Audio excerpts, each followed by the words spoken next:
What the fuck's going on outside?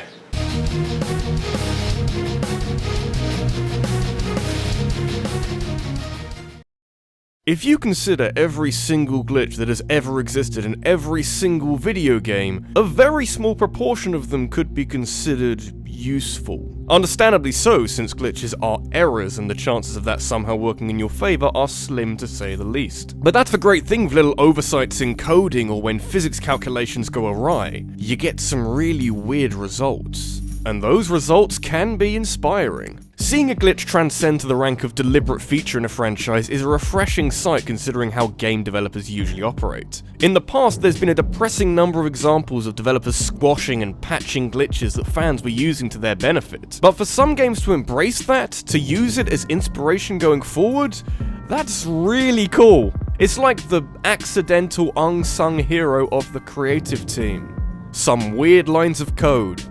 There's a certain amount of accepting the inevitability about all of this. Players will always find glitches in every game, and no amount of quality assurance will do a damn thing about this, but you never know. Maybe a player will find something that you can think about for the next game.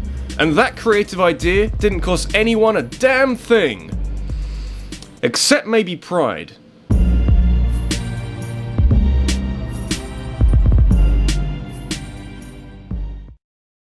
Every shooter game needs a unique selling point. When a genre is that oversaturated, you can't get away with simply churning out a capable video game, since your competitors will all be able to point to one specific thing that elevates their offering above yours. I guess the exception is something like Call of Duty, which has a large enough fan base that you don't have to try too hard to impress anyone looking in from the outside. For a decently long time, the leading light for unique selling points, plural, was Team Fortress 2 with its charming visual style, entertaining characters, and varied playable roster. And while other games have since caught up in a major way, none have managed to implement something quite like The Spy from TF2. Nothing says not your standard shooter more than being insta-killed by a knife to the back courtesy of someone who you thought was your teammate. You never forget your first time. The wacky subplot is that everything about The Spy is a complete accident. Maybe not his suave demeanor and French accent, they're pretty deliberate. Eons ago, when Robin Walker and friends were working on the original Team Fortress mod for Quake, they encountered a glitch where members of the opposing team would look like they were on your team. Kind of the actual manifestation of what you might be deceived by in an ordinary round of TF2, and it frankly sounds terrifying. Rather than take it out, this glitch was turned into a playable character, and The Spy has spent the last 20 years infuriating opponents to no end. Though, can you imagine living in a world where this glitch stays in and is never transferred to a character? The paranoia you'd feel around your own teammates, in constant fear that any one of them might be an enemy, with no way of knowing for sure until it's too late. It's diabolical. I love it.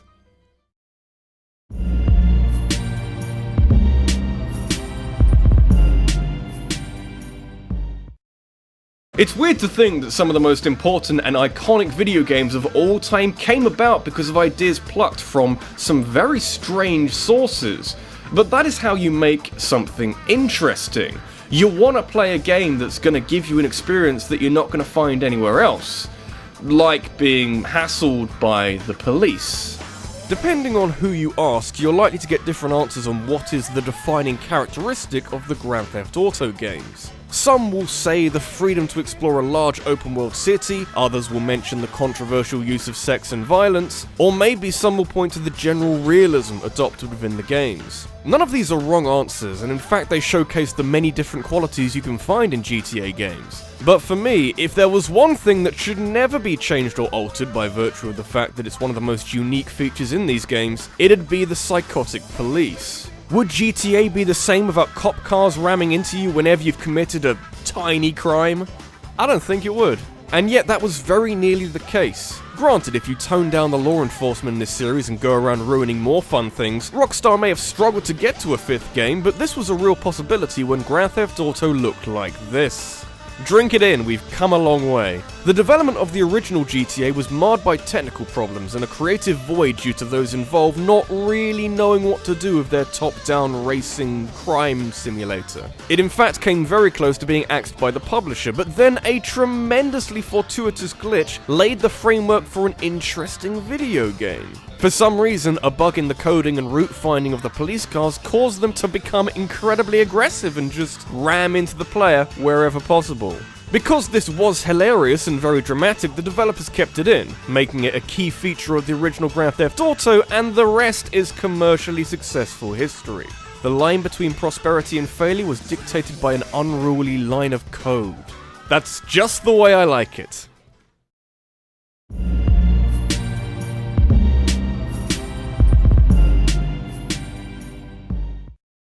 I have a special relationship with simulation games, which is another way of saying I kind of hate them. It might just be the recent trend of people making ironic simulators for things that don't need to be simulated, but I've always sought after games that add a little extra to the package. So not a direct, unadulterated, hardcore simulation of an activity, because I kind of know what to expect from that. Give me some extra zany video gaminess to keep me guessing. I wouldn't want to play something like Civilization if things went exactly like you'd expect them to.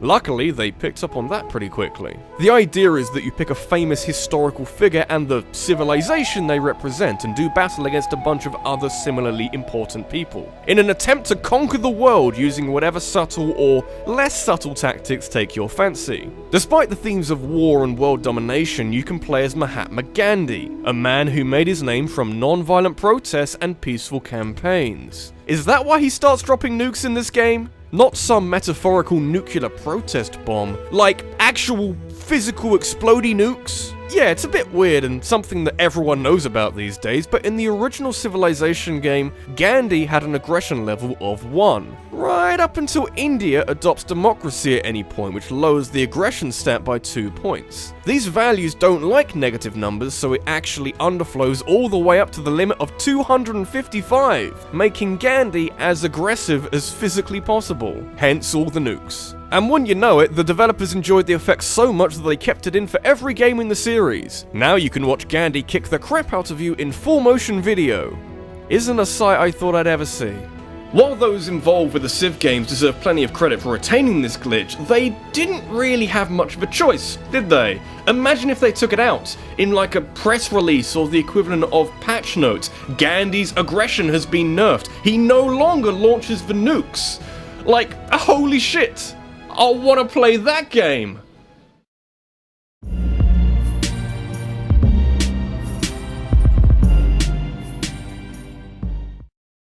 So far we've seen a whole load of small fry.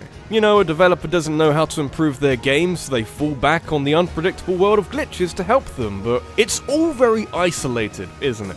I'm already making a video about glitches that ended up being kinda helpful. Might as well expand it to glitches that changed the world. That actually sounds like a really good title. Can I change that? Is it too late to do that? So Street Fighter 2 is very famous for a lot of reasons, and primarily for doing a lot of work for the fighting game genre. Before this game came out, you'd have a hard time finding a fighting game that you could play with a friend, or a fighting game that didn't require an element of luck to pull off special moves. This was back when Capcom knew how to make a fighting game. Street Fighter 2 is still being played competitively today, which is a great endorsement of its quality, but if it was simply good, I don't think it would be as popular as it is today. Now, the idea that Street Fighter 2 is the oldest fighting game that plays even somewhat like the games of today, that might do it. It's a bizarre concept to consider, but there was a period in time where fighting games were coming out for arcades and the occasional home console with a very static combat system. Go look at any footage of the original Street Fighter and it's so blocky. It looks more like a puzzle game with there being very little fluidity and no, here's the important word, combos. The sequel has a very similar setup in place where you press a button and attack the opponent with one kick or punch to the face, but actually, no! This game has combos in there somewhere. Even better, a glitch discovered from the clearly necessary punch a car to death minigame allowed players to sneak more than one hit into the same move, allowing a skilled player to overwhelm an opponent with rapid fire combos. But no other fighting game was doing anything even close to that at the time or before, so Street Fighter 2 had a unique selling point, a potentially high skill ceiling, and a feature that permanently revolutionized the fighting game genre. And it just kinda happened, not planned in the slightest. You can learn much from punching a car to death.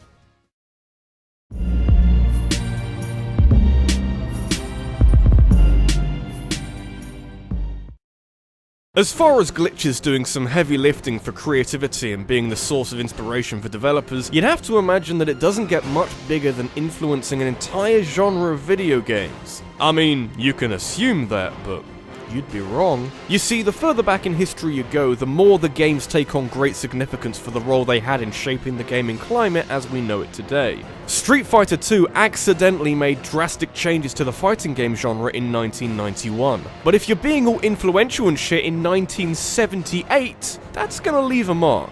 I don't think it'd be stretching too far to say that Space Invaders is maybe the most influential video game of all time? Maybe? I mean, we got a lot of contenders and there's arguments for games like Pong or Super Mario Bros, but you can find traces of Space Invaders in virtually every game where you shoot something. That's arcade games all the way to modern space shooters. And yet, an interesting quirk of the programming behind the game actually had a surprising amount of influence on virtually every game that came after it. You know when you make a game more and more challenging as you go? Everyone does it, but crucially, Space Invaders did it by accident. The image of aliens creeping towards you, getting faster with every one you shoot down, is as iconic as it comes, but the speeding up was not intentional. The processor couldn't handle all of these sprites being on the screen at once, so at the start, Space Invaders suffers from slowdown, which is rarely done deliberately. But obviously it was kept in because it makes the game more challenging. Not just that, in 1978 this was one of the first examples of a difficulty curve in a game. A glitch helped to shape one of the most common cornerstones in all of gaming. That's some mighty fine convenience you got there. This has been RabbidLuigi, and the concept of a difficulty curve might seem incredibly obvious and easy to us nowadays, but in the late 70s, no one really knew what they were doing with video games. What can you do with this new type of electronic game? It's so weird, so hard to understand. By chance, Space Invaders taught the world how to do it. They showed the world the way forward. But imagine if this glitch gets taken out. After all, it's an error. You probably want to fix that. We'd currently be living in a very boring world.